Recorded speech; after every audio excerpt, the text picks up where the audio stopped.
नमस्कार। प्रस्तुत है सुभद्रा कुमारी चौहान के द्वारा लिखी हुई एक कहानी सोने की कंठी। बिंदु पोस्टमैन की लड़की थी। उसका पिता राय साहब निर्मल चंद की कोठी के सागर पेशे की कोठी में किराए से रहता था। पोस्टमैन की आमदनी ही कितनी, खर्च सदा ही आमदनी से कुछ ज्यादा हो जाया करता था। इसलिए बिंदु और उसकी माँ को अच्छे गहने और अच्छे कपड़े कभी नसीब न हुए। बिंदु रूपवती थी और उसको अच्छे अच्छे कपड़े और गहनों का शौक था। स्त्रियां स्वभावतः सौंदर्य की उपासिका होती हैं। जो जितनी सुंदर होती हैं उनकी सौंदर्योपासना उतनी ही अधिक बढ़ी चढ़ी होती है। किंतु सुंदरी बिंदु गहनों और कपड़ों के लिए तरसा करती थी।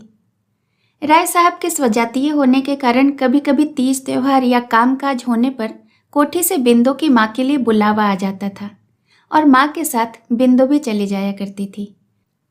वहां राय साहब की लड़कियों को खूब सजी धजी देखकर उनके चमकते हुए हीरे मोती के गहने और दृष्टि को फिसला देने वाली रेशमी कपड़ों को देखते ही वह क्षुब्ध हो जाया करती। विशेषकर इसलिए और भी कि राय साहब की लड़कियां सुंदर न थीं। कपड़े गहने उनके शरीर पर ऐसे जान पड़ते थे जैसे किसी ठूंठ के साथ लपेट दिए गए हों। बिंदु की राय थी कि अच्छे कपड़े और गहने पहनने का अधिकार उन्हीं को होना चाहिए जो सुंदर हों। कुरूप स्त्रियों का श्रृंगार तो श्रृंगार का उपहास और कला का अनादर है। राय साहब की लड़कियों से गहने और कपड़े की प्रतियोगिता में हार कर बिंदु हताश न होती। घर लौटते ही शीशे में अपना सुंदर मुंह देखकर मन ही मन उनके प्रति कहती, गहना कपड़ा पहनकर भी तो उनका काला मुंह गोरा नहीं हो जाता, बड़े बड़े दांत मोतियों सरीखे नहीं चमकते। फिर एकाएक वह दीर्घ निश्वास के साथ शीशे के सामने से दूर चली जाती, मानो यह सोचती कि विश्व के सारे सौंदर्य की वस्तुएं केवल उसी के लिए बनाई गई थीं, किंतु निर्माता की भूल से वो उससे दूर रख दी गई हैं। राय साहब की लड़कियों के पास तो वे सौंदर्यवर्धक वस्तुएं अनावश्यक ही हैं। उनसे उन लड़कियों के सौंदर्य में वृद्धि तो नहीं हो पाती, हाँ, उन वस्तुओं का सौंदर्य अवश्य घट जाता है। बिंदु को एक आशा थी। वो सोचती थी कि विवाह के बाद मुझे भी बहुत से गहने और कपड़े मिलेंगे, जैसे दूसरी विवाहिता लड़कियों को मिला करते हैं। उनके समान मैं भी अपने घर की मालकिन बनूंगी और वे भी बहुत सा रुपया लाकर मेरे हाथों में रख देंगे और तब मैं मनमाना खर्च करूंगी। बाजार में कोई भी अच्छा कपड़ा या गहना देखते ही वे मेरे लिए खरीद लावेंगे और मैं उसे अभिमान के साथ पहनूंगी जैसे ये पहनती हैं। किसी के पूछने पे मैं जरा सा संकोच और लज्जा के भाव से कह दूंगी कि ये कपड़ा या गहना तो वे खुद ही अपने पसंद से मेरे लिए खरीद कर लाए हैं। उसे विश्वास था कि जब विधाता ने उसे सुंदरता देने में इतनी उदारता की है, तब ये गहने और कपड़े की इच्छा भी एक न एक दिन अवश्य पूरी करेंगे। वह उस दिन की प्रतीक्षा बड़ी लगन से किया करती। धीरे धीरे बिंदु सयानी हुई और उसका विवाह हो गया। किंतु निर्धन की बेटी भला धनवान के घर कैसे ब्याही जाती? मित्रता, बैर और विवाह सगाई तो अपने बराबरी वालों में ही शोभा देते हैं। तात्पर्य यह कि बिंदु के गहने और कपड़ों की प्यास ज्यों की त्यों बनी रही। विवाह के समय कुछ गहने और कपड़े अवश्य आए थे, किंतु ससुराल पहुंचने के बाद वे एक एक करके किसी न किसी बहाने से ले लिए गए। बिंदु समझ गई कि वे गहने उसके नहीं हैं। बेचारी जी महसूस कर रह गई और करती भी क्या। बिंदु की ससुराल में खेती बाड़ी होती थी। परिवार बड़ा था। बिंदु की 2 जेठानियां थीं और एक अविवाहित देवर। 3 भाई तो खेती का काम मन लगाकर करते थे, किंतु बिंदु के पति जवाहर का मन खेतों में न लगता था। वो स्वभाव से कुछ शौकीन थे। उनकी गाने बजाने की तरफ विशेष रुचि थी। कुश्ती लड़ने और पहलवानी करने का भी शौक था। गठे हुए बदन पर सदा मलमल या तंजेब का कुर्ता रहता। घुंघराले बाल सदा किसी न किसी सुगंधित तेल से बसे रहते। स्वभाव में आत्माभिमान की मात्रा भी अधिक थी। वे कुछ न कमाकर भी घर भर पर अपना रौब जमाते रहते थे। बिंदु कुछ पढ़ी लिखी होने के कारण उस देहात में आदर की वस्तु हो गई थी। विशेषकर उस समय अवश्य जब वह रामायण या महाभारत पढ़ती और गांव की अनेक स्त्रियां वहां एकत्रित हो जाती। वे बिंदु की सास के भाग्य की सराहना करती और कहती, ये लक्ष्मी की सी बहू तुम्हारे घर आ गई है, इसके कारण भगवान के 2 बोल हम लोग भी सुन पाते हैं। बिंदु भी अपने इस देहाती जीवन से असंतुष्ट न थी। सास उसका आदर करती थी, जेठानियां उसे काम न करने देती। इसके अतिरिक्त जवाहर उसे बहुत प्यार करता था। उसी घर में लड़ाई झगड़ा होने पर कई बार ऐसे मौके आए कि उसके जेठ ने अपनी स्त्रियों पर हाथ चलाया, किंतु जवाहर बिंदु से कभी एक कड़ी बात भी न कहता। वह हर तरह से अपने देहाती ढंग से ही सही उसे संतुष्ट रखने का प्रयत्न करता। बिंदु भी अब सुखी थी। उसे कपड़े गहनों की याद न आती थी। वैसे तो देहात में अच्छे कपड़े और गहने पहनता ही कौन है, फिर भी सबके बीच में बिंदु ही बिंदु दिखाई देती थी। बिंदु सबसे अधिक सुंदरी तो थी ही, साथ ही पति की तरह वो सबसे अच्छे कपड़े भी पहना करती थी। मना करने पर भी वह जेठानियों के साथ काम करती और सास को नियम से रोज रामायण सुना देती। रात को अलाव के पास बैठती, जहां गांव के अनेक युवतियां, वृद्धाएं, युवक और प्रौढ़ सभी इकट्ठे होते। फिर बहुत रात तक कभी कहानी होती, कभी पहेलियां बुझाई जाती। वहां दिन भर के परिश्रम के बाद सब लोग कुछ घंटे निश्चिंत होकर बैठते और उस समय कहानी और पहेली के अतिरिक्त किसी को कोई और चिंता न रहती थी। सवेरे नदी का नहाना भी कम आनंद देने वाला न होता था। बूढ़ी, युवती, बहू, बेटी सब इकट्ठी होकर नहाने जाती और रास्ते में हंसी मखौल और तरह तरह की बातें होती रहती। बिंदु भी उनके साथ जाती। नदी में नहाना उसे विशेष प्रिय था और कभी कभी जब विरहा गाते हुए दूर से आते हुए अपने पति की आवाज सुनती और जब वह देखती कि उसका पति अपनी मस्त आवाज में खुदा गवाह है, हम तुमको प्यार करते हैं गा रहा है, तो उसे ऐसा प्रतीत होता कि जवाहर उसी को लक्ष्य करके वह कह रहा है। तात्पर्य यह कि बिंदु पूर्ण सुखी थी। अब उसकी और कोई इच्छा न थी। एक बार बिंदु की मां बीमार पड़ी। मां की सेवा करने के लिए बिंदु को लगातार 4-5 महीने नैहर में रहना पड़ा। फिर उसकी आंखों के सामने वही राय साहब की लड़कियां और फिर वही गहने कपड़ों का प्रदर्शन होने लगा। उसकी सोई हुई आभूषणों की आकांक्षा फिर से जग उठी।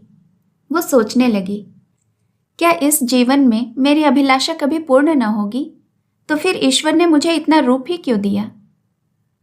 किंतु विधि के विधान के आगे किसका जोर चलता है? राय साहब निर्मल चंद 40 के उस पार पहुंच चुके थे। फिर भी उनमें रसिकता की मात्रा आवश्यकता से अधिक थी। वे प्रायः सिनेमा देखने जाया करते थे, किसी अच्छी कहानी की एक्टिंग के लिए नहीं, केवल सुंदर चेहरों को देखने के लिए। उन्होंने सब तीर्थ कर डाले थे और प्रायः पर्वों पर सब काम छोड़कर वे स्नान घाटों पर पहुंच जाया करते थे। किसी प्रकार के पुण्य लाभ की उन्हें इच्छा रहती थी या नहीं, यह तो ईश्वर ही जाने, किंतु स्नान करती हुई युवतियों के अंग प्रत्यंग की ताक झांक की इच्छा उनके चेहरे पर कोई भी साफ देख सकता था।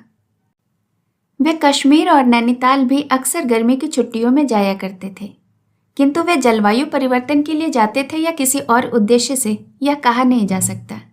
वे सुंदर स्त्रियों के पीछे अनायास ही मीलों का चक्कर अवश्य लगा जाते थे।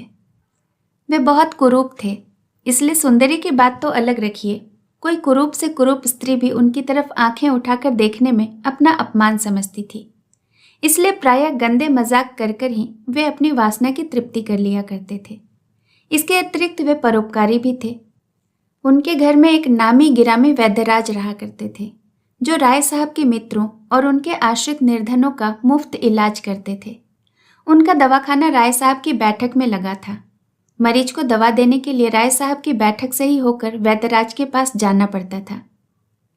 बिंदु की मां का इलाज वही वैद्यराज करते थे। घर में और कोई न होने के कारण बिंदु को ही मां के लिए दवा लेने जाना पड़ता था। एक दिन दोपहर को बिंदु जब दवा लेने गई तो उसने देखा कि राय साहब के पास एक सुनार कई तरह के गहने फैलाकर बैठा है। सहसा इस प्रकार गहनों की प्रदर्शनी अपने सामने देखकर इतने दिनों की सोई हुई बिंदु की गहनों की उत्कंठा फिर से जागृत हो उठी। क्षण भर के लिए वह भूल गई कि वह यहाँ किस लिए आई है। वह उत्सुकता पूर्वक उन फैले हुए गहनों के पास बैठ गई और बड़े चाव से उन्हें उठा उठाकर देखने लगी। उनमें से 3 लड़ी की एक कंठी थी जो बिंदु को बहुत पसंद आई। उसने उस कंठी को कई बार उठाया और रखा और अंत में एक ठंडी सांस के साथ वह उसे रखकर अलग खड़ी हो गई। राय साहब ने भी वही कंठी पसंद की। बाकी गहने वापस करके सुनार को दाम देने के लिए दूसरे दिन बुलाकर उन्होंने उसे रवाना कर दिया। यद्यपि बिंदु की उम्र की राय साहब की लड़कियां थीं, फिर भी बिंदु उनकी कुदृष्टि से नहीं बच सकी। उसके इस समय के हार्दिक भाव राय साहब अच्छी तरह ताड़ गए और वार करने का यही उपयुक्त समय देखकर वे हंसते हुए बोले, बिंदु, यह कंठी तुम्हें पसंद आई? पहनेगी? एक प्रकार की अव्यक्त आशा से बिंदु का चेहरा खिल उठा, पर यह प्रसन्नता क्षणिक थी। वो गंभीर होकर बोली, नहीं, मैं नहीं पहनूंगी। गहने गरीबों के लिए नहीं होते। राय साहब बोले, गहने तो गरीब अमीर दोनों के लिए होते हैं। फिर तुम्हारी तरह का गरीब तो इच्छा करते ही मनमाना गहना पा सकता है। सो कैसे? बिंदु ने पूछा। गहनों की इच्छा तो मुझे सदा से रही है, पर वे मुझे कभी नहीं मिले और न ही जीवन भर मिलेंगे, यह मैं अच्छी तरह जानती हूँ। राय साहब धीरे धीरे बिंदु की तरफ आते हुए बोले, जीवन भर की बात तो अलग रही बिंदु। यह कंठी तुम्हें इसी वक्त मिल सकती है, केवल तुम्हारी इच्छा करने भर की देर है। तुम्हारे ऊपर एक क्या, ऐसी लाखों कंठियां निछावर है। पर बिंदु, यदि तुम मेरे मन की बात को समझती। राय साहब के आसक्त चेहरे और हिंसक पशु की तरह आंखों को देखते हुए बिंदु सिहर उठी और 2 कदम पीछे हटकर बोली, आप मुझे दवा दिला दे, मैं जाऊं, अम्मा अकेली हैं। उसने इस बात को इतने जोर जोर से कहा जिससे अंदर आवाज जा पहुंचे। वह शीघ्र ही दवा लेकर लौट। उसने मन ही मन सोचा, अब मैं दवा लेने न जाऊंगी। राय साहब की नीयत ठिकाने नहीं है। मैंने समझा था कि वह मुझे बेटी समझकर मुझे कंठी देना चाहते हैं, परंतु वे तो सतीत्व के मोल से उसे बेचना चाहते हैं। चूल्हे में जाए ऐसी कंठी मुझे न चाहिए विधाता। सतीत्व कंठी से कई गुना ज्यादा कीमती है। किंतु इतने पर भी उस कंठी को वह भूल न सकी। रह रहकर कंठी उसकी आंखों के आगे झूलने लगी। फिर उसने एक युक्ति सोची। ये तो हो सकता है कि जैसे वह मुझे छलना चाहते हैं, मैं भी उन्हें छल लूं, उनसे कंठी ले लूं और फिर बचकर भाग निकलूं। ऐसे अनेक तरह के संकल्प विकल्प करती हुई बिंदु सो गई। दूसरे दिन दोपहर को बिंदु को फिर दवा लेने जाना पड़ा। पहुंचकर देखा कि राय साहब के मसनद के पास उसी तरह की 4 कंठियां पड़ी हैं। बिंदु के पहुंचते ही राय साहब ने उसे बैठने के लिए कहा। बिंदु बैठ गई। कल उसने जितने संकल्प किए थे उसे इस समय याद न रहे। कंठियों की चकाचौंध के सामने बिंदु को सब कुछ भूल गया। बिंदु के सामने ही राय साहब ने एक कंठी को तौलकर उसकी कीमत 250 रुपये सुनार को देकर विदा कर दिया। बिंदु चकित दृष्टि से उस कंठी की ओर और कभी उन रुपयों की ओर देखती थी। व्यापारी के जाते ही जैसे उसकी तंद्रा टूट गई। वह उठकर खड़ी हो गई और बोली, दवा दिलवा दीजिए, मैं जाऊं, मुझे देर हो रही है। अभी कहाँ की देर होने लगी? कहते कहते राय साहब ने एक कंठी बिंदु के गले में पहना दी और उसे जबरन पकड़कर एक बड़े शीशे के सम्मुख खड़ा कर दिया।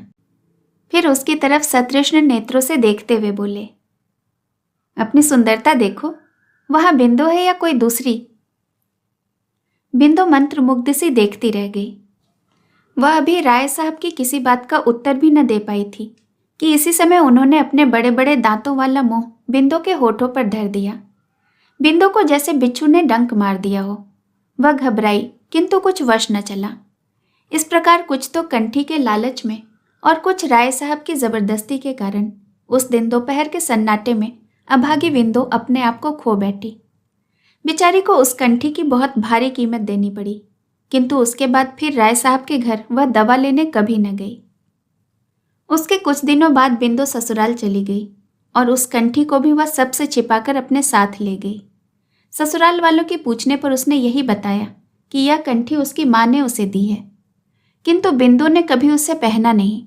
पति के आग्रह करने पर जब कभी वह घंटे आधे घंटे के लिए वह पहनती तो उसे ऐसा मालूम होता जैसे काला विषधर नाग उसके गले से लिपटा हो। कंठी को देखते ही प्रसन्न होने के बदले वह उदास हो जाती। बिंदु के पति और जेठों में अनबन हो गई। भाई भाई अलग हो गए। दूसरे भाई तो खेती करके खुशी खुशी आराम से रहने लगे, किंतु जवाहर से खेती का काम न होता था, जिसका परिणाम यह हुआ कि बाकी सब लोग तो 4 पैसे कमाकर गहने कपड़े की फिक्र करने लगे। इधर जवाहर के घर फाके होने लगे। अभिमानी स्वभाव के कारण जवाहर अपनी विपत्ति भाइयों पर प्रकट न होने देता। अब पहलवानी छूट गई। मलमल तंजेब के कुर्ते मैले दिखने लगे। सिर में तेल भी कहाँ से मिलता, जब घर में खाने के लिए अन्न का दाना भी न था। बिंदु से पति का कष्ट न देखा गया। उसने एक दिन कंठी निकालकर पति को बेचने के लिए दे दी। जवाहर बड़ी प्रसन्नता से कंठी लेकर सर्राफे की ओर गया, पर थोड़ी देर बाद उसने लौटकर निराशा से कहा, यह तो मुलम्मे की है। बिंदु यह सुनकर सर थाम कर बैठ गई, मानो उस पर कोई वज्र गिर पड़ा हो। आइए सुनते हैं सुभद्रा कुमारी चौहान के द्वारा लिखी हुई एक कहानी, नारी हृदय। शहर में प्लेग था। लोग धड़ाधड़ मर रहे थे। बीमारी भी ऐसी थी कि बीमार पड़ते ही लाश निकलते देर न लगती। सब लोग शहर छोड़ छोड़कर बाहर जंगलों में या झोपड़े बनाकर रहने के लिए भागने लगे। न चाहते हुए भी मुझे शहर छोड़ना पड़ा। मुझे यहाँ से भागना अच्छा न लगता था। घर में मैंने सबको प्लेग का टीका लगवा दिया था और शाम को 5-5 बूंद प्लेग क्योर भी पिला दिया करता था। इच्छा थी कि शहर में ही बना रहूं। कौन यहाँ से वहाँ भागने का झंझट करे। वैसे ही खर्च के मारे हैरान था। फिर और लोगों की तरह मैं झोपड़ा बनाकर रह भी तो नहीं सकता था। वकालत की शान में फर्क न पड़ जाता। रहना तो मुझे बंगले पर ही पड़ेगा, और इन दिनों बंगले के मालिकों का दिमाग तो 7वें आसमान पर ही रहता है। 100, 75, 50 के नीचे तो वह बात ही नहीं करते। फिर आजकल की आमदनी में किराए का कम से कम 50 रुपये माहवारी ही रख लो तो 4 महीने के 200 हो जाते हैं। मुश्किल ही समझो, पर करता क्या। अपने प्रयत्न भर तो मैंने शहर में ही रहने की कोशिश की, पर स्त्री नहीं मानी। उसने जब तक मैं मकान बदलकर बंगले पर रहने न चला गया, मेरा खाना पीना और सोना सब हराम कर दिया। उसकी जरा सी बच्ची थी, जिसके लिए वह इतनी व्याकुल रहती जैसे सारे शहर भर का प्लेग उसी पर फट पड़ेगा। कचहरी की छुट्टी थी। मैं अपने ऑफिस वाले कमरे में एक नौकर की सहायता से अपने कानून की किताबें जमा रहा था। कमरे में कई अलमारियां थीं। मैं उन्हें साफ करवा के वहां अपनी पुस्तकें और अन्य वस्तुएं तरतीबवार रखवा रहा था। उन अलमारियों से रद्दी कागजों के साथ एक लिफाफा भी अपनी वजन से जरा भारी होने के कारण खट से नीचे गिर पड़ा। मैंने उसे गिरते देखा, किंतु उदासीन भाव से फिर अपने काम में लग गया। मैं कमरे से बाहर जाने लगा। लिफाफा फिर मेरे पैरों से टकराया। इस बार मैंने उसे उठा लिया। उठाकर देखा तो उस पर किसी का पता तो न था, पर वह मजबूत डोर से कसकर बांधा गया था। मैंने उसे जेब में रख लिया। दिन भर कार्य की अधिकता के कारण मुझे उसकी याद ही नहीं रही। शाम को जब मैं भोजन करके लेटा तो क्रम क्रम से दिन भर की घटनाओं पर विचार करने लगा। एकाएक मुझे उस लिफाफे की याद आ गई। मैंने बिस्तर से उठकर कोट की जेब से लिफाफा निकाला और कैंची से धागे को काटकर सावधानी से खोला। देखा तो उसमें किसी स्त्री के लिखे हुए कुछ पत्र थे। उत्सुकता और बढ़ी। मैंने पत्रों को तारीखवार पढ़ना प्रारंभ किया। पहला पत्र इस प्रकार था। पत्र 1, शांति सरोवर, 1/9/1931। मेरे देवता, मुझे मालूम है कि आप मुझसे नाराज हैं। थोड़ा नहीं, बहुत अधिक। यहाँ तक कि आप 2 अक्षर लिखकर अपना कुशल समाचार देना भी उचित नहीं समझते। आपकी इस नाराजगी का कारण भी मुझसे छिपा नहीं है। मैं ही जानती हूँ कि किन परिस्थितियों में पड़कर मैं आपकी आज्ञा का उल्लंघन कर रही हूँ। यदि आप मेरे स्थान पर होते तो आप भी वही करते जो मैं करती हूँ। अंत में मैं आपसे यही निवेदन करती हूँ कि आप मुझसे नाराज न हों। अपने कुशल समाचार का पत्र भेजकर अनुग्रहित करें। आपकी ही प्रमिला। पत्र संख्या 2, शांति सरोवर, 1/9/1931। मेरे सर्वस्व। उस दिन पत्र भेजकर कई दिनों तक उत्तर की प्रतीक्षा करती रही, किंतु आज तक आपका एक भी पत्र नहीं मिला। उत्सुक नेत्रों से रोज पोस्टमैन की राह देखती हूँ। वह आता है और मेरे दरवाजे की तरफ बिना मुड़े हुए चला जाता है। सबके पास चिट्ठियाँ आती हैं, परंतु मेरे पत्थर के देवता आप न पसीजे। आपके पत्र एक भी ना आए। न जाने कितने तरह के विचार आपके दिमाग में आते और जाते होंगे, और आप न जाने क्या क्या सोच रहे होंगे। कदाचित आप सोचते होंगे कि मैं बड़ी अकृतज्ञ, मूर्खा और अभिमानी हूँ। जिन लोगों ने मेरे साथ इतनी भलाई की, मुझे सर आंखों पर रखा, उन्हीं के साथ कृतज्ञता कर रही हूँ। यही है ना? किंतु मैं क्या करूँ? मैं परवश हूँ, पत्र में कुछ नहीं लिख सकती। यदि आप कभी मुझसे मिलने का कष्ट करेंगे, अपने चरणों में दर्शन का सौभाग्य देंगे, तब मैं आपके चरणों पर सर रखकर आपको समझा दूंगी, आपको सब बता दूंगी। मैं अपराधिनी नहीं हूँ। आप तब जान सकेंगे कि मैं कितनी विवश और कितनी निरुपाय हूँ। नाराज तो उसी से हुआ जाता है जो नाराजी सह सके, किंतु आप नाराज हैं मुझसे, जो न जाने कितने मील की दूरी पर है, जो हर प्रकार से विवश है, जिसे आपको छूने तक का अधिकार नहीं, जो केवल आपकी कृपा दृष्टि की भिखारिन है। आह, यदि आप मेरी विवशता का कुछ भी अनुभव कर सकते। आप मुझसे हंसकर बातें करते, मैं हंस देती, अपने आप को धन्य समझती। कल से आप मुझसे बात ही न करना चाहें तो मैं आपका क्या कर सकती हूँ? मुझे क्या अधिकार है सिवाय इसके कि कलेजे पर पत्थर रखकर सब चुपचाप सह लूं? मैं खुलकर रो भी तो नहीं सकती। मुझे तो इतना भी अधिकार नहीं। आपने नाराज होकर पत्र लिखना बंद कर दिया। कल यदि आपको मेरी शक्ल से नफरत हो जाए तो सिवाय रोने के भला मेरे पास और क्या बच रहेगा? मुझ सरीखी तो आपके घर 4 दासियां होंगी, किंतु मेरी दुनिया में कौन है? मैं तो घर बाहर की ठुकराई हुई अभागिनी अबला हूँ। आपने दया करके मुझे सम्मान, आदर और अपने हृदय में आश्रय दिया। उसे इस निर्दयता से न छोड़िए। एक बार मुझसे मिल लीजिए। इसके बाद जैसी आपकी धारणा हो वैसा कीजिए। आप मुझे जिस दंड की अधिकारिणी समझेंगे, मैं उसे सहने के लिए तैयार हूँ। आप मुझे अपने चरणों से दूर कर देंगे तो भी मैं आपकी ही रहूंगी, समाज की आंखों में नहीं, अपने परमात्मा की आंखों में। आप मुझे भले ही न समझें, परंतु मैं तो आजीवन आपको देवता की तरह पूजती रहूंगी। मेरा अटल विश्वास है कि आप सब के होने के बाद थोड़े से मेरे भी हैं। कभी साल 6 महीने में मिनट 2 मिनट के लिए ही सही, मुझे भी आपके चरणों में सेवा करने का अधिकार है। उत्तर की प्रतीक्षा में, अभागिन प्रमिला। पत्र संख्या 3, शांति सरोवर, 3/9/1931। मेरे स्वामी, यह तो हो ही नहीं सकता कि मेरे पत्र आपको मिलते ही न हो। क्षण भर के लिए मान भी लिया जाए कि मेरे पत्र आपको मिले ही नहीं, फिर भी क्या एक कार्ड पर 2 शब्द लिखकर आप मेरे पत्र न भेजने का कारण न पूछ सकते थे? खैर, आप अपनी मनमानी कर लीजिए। मैं हूं भी इसी योग्य। कहा भी गया है, जैसा देव वैसी पूजा। आपने मुझे ठुकरा कर, मेरी अवहेलना करके उचित ही किया है। इससे मैं आपको दोष कैसे दूं? जिसका जन्म ही अपमान, अवहेलना और अनादर सहने के लिए हुआ हो, वह उससे अच्छी वस्तु की आशा ही क्यों करे? अपने आप को मैं भूल गई थी। आज मेरी आंखें खुल गई, मुझे अपनी थाह मिल गई। मेरी समझ में आ गया कि मैं कहाँ हूँ। परमात्मा ने स्त्री जाति के हृदय में इतना विश्वास, इतनी कोमलता, इतना प्रेम शायद इसलिए भर दिया कि वह पग पग पर ठुकराई जाए। जिस देवता के चरणों पर हम अपना सर्वस्व चढ़ाकर केवल उसकी कृपा दृष्टि के भिखारिन बनते हैं, वही हमारी तरफ आंखें उठाकर देखने में अपना अपमान समझता है।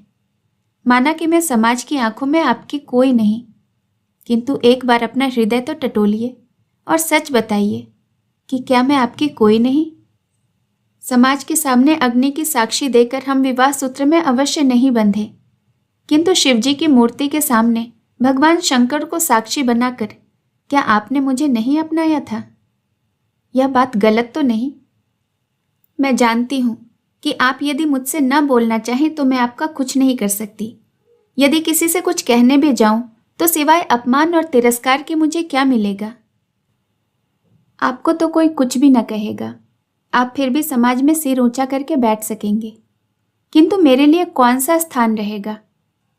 अभी रूखा सूखा टुकड़ा खाकर जहां रात को सोती हूं, फिर वहां से भी ठोकर मारकर निकाल दी जाऊंगी, और उसके बाद गली गली की भिखारिन बन जाने के अतिरिक्त मेरे पास दूसरा क्या साधन बच रहेगा? संभव है आप मुझे दुराचारिणी या पापिनी समझते हो, और इसीलिए बहुत सोच विचार के बाद आपने मुझसे संबंध त्याग में ही कुशलता समझी हो और पत्र लिखना बंद कर दिया हो। खैर, आप मुझे कुछ भी समझें, परमात्मा ऊपर से देखता है कि मैं क्या हूं, दुराचारिणी हूं या नहीं, पापिनी हूं या नहीं। इसका साक्षी तो ईश्वर है। मैं अपने मुंह से अपनी सफाई क्या दूं? अब केवल यही प्रार्थना है कि मुझे क्षमा करें, मेरी त्रुटियों पर ध्यान न दें और कृपा करके मेरे पत्र का उत्तर भी न दें, क्योंकि अब आपका पत्र पढ़ने के लिए शायद मैं संसार में रहूं ही नहीं। अभागिनी प्रमिला। पत्र पढ़कर मैंने एक ठंडी सांस ली और करवट बदली। देखा न जाने कब से मेरी स्त्री सुशीला मेरे सिरहाने खड़ी है। मुझे देखते ही वह भागी। मैंने दौड़कर उसकी धोती पकड़ ली और उसे पलंग तक खींच लाया। उसे जबरन पलंग पर बिठाकर मैंने पूछा, तुम भागी क्यों जा रही थी? तुम बड़े कठोर हो, उसने मुंह फेरे फेरे उत्तर दिया। क्यों? मैंने उसका मुंह अपनी तरफ फेरते हुए पूछा। मैं कठोर कैसे हूं? अपनी आंखों से आंसू पोंछती हुई वह बोली, यदि तुम निभा नहीं सकते तो उस बेचारी को इस रास्ते पर घसीटा ही क्यों? मुझे हंसी आ गई। हालांकि प्रमीला के पत्रों को पढ़ने के बाद मेरे हृदय में भी एक प्रकार का दर्द सा हो रहा था। मुझे स्त्रियों की असहायता, उनकी विवशता और उनके कष्टों की बड़ी तीव्र मार्मिक पीड़ा हो रही थी। मैंने किंचित मुस्कुरा कर कहा, पगली, यह पत्र मेरे लिए नहीं लिखे गए। उसकी भवें तन गई, बोली, तो भला छुपाते क्यों हो? मैं क्या बुरा मानती हूँ? बुरा मानती जरूर यदि मैं प्रमिला के पत्र को पढ़ न चुकी होती। पत्र पढ़ने के बाद तो मुझे उस पर क्रोध के बदले दया ही आती है। यदि तुम मुझे उसका पता बता दो तो मैं स्वयं उसे यहाँ ले वाला हूँ। बेचारी का जीवन कितना दुखी है। मैंने कहा, भला मैंने कभी तुमसे झूठ बोला है? यह पत्र मुझे आज इसी कोठरी में रद्दी कागजों में मिले हैं। जिस लिफाफे में बंद थे वह यह है, देखो। कहते हुए मैंने लिफाफा उठाकर सुशीला के सामने रख दिया। सुशीला ने एक बार लिफाफे की ओर और मेरी ओर देखते हुए कहा, तुम ही क्या, पुरुष मात्र ही कठोर होते हैं। कहानी सुनने के लिए आपका बहुत बहुत धन्यवाद। जल्द मिलूंगी एक नई कहानी के साथ। नमस्कार दोस्तों, अगर ये कहानी अच्छी लगी हो तो इसे एक लाइक ज़रूर कीजिए और इसे खुद तक ही ना रखकर अपने मित्रों और परिवारजनों के साथ भी शेयर करें। और अगर आप मेरे चैनल पर नए हैं तो नमस्कार, मेरा नाम है श्वेता और इस चैनल का नाम है इंस्पायर्ड कॉर्नर, किस्से कहानियों का कोना, जहाँ ऐसी ढेरों कहानियाँ आपको सुनने को मिलती हैं। और मेरे इस खूबसूरत से परिवार का हिस्सा बनना है बहुत आसान। बस सब्सक्राइब बटन प्रेस कीजिए और बन गया आप मेरे परिवार का हिस्सा। है ना बहुत आसान? जुड़े रहिए। फिर मिलूंगी एक नई कहानी के साथ। धन्यवाद।